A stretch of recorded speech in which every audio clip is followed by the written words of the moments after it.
Хэрхэн сорилт үүсгэх вэ? Habitat дээр зөвхөн премиум эрхтэй хэрэглэгчид сорилт үүсгэх боломжтой. Сорилт үүсгэхийн тулд эхлээд апын сорилтс руу орж сорилт үүсгэх товч дээр дарна. Ингэснээр сорилтын чиглэлүүд гарч ирэх ба та эдгээрээ сонгож тохирох зургийг оруулна. Үүний дараа сорилтын нэр болон тайлбарыг оруулах шаардлагатай. Энэ нь оролцогчдод сорилтын зорилгыг ойлгоход туслана.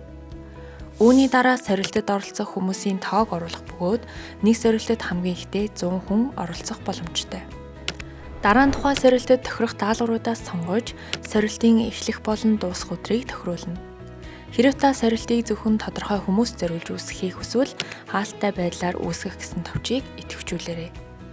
Хэрэв та сорилтоо илүү сонирхолтой, өрсөлдөөнтэй болгохыг хүсвэл шагналтай сорилт хэсгийг сонгож олно.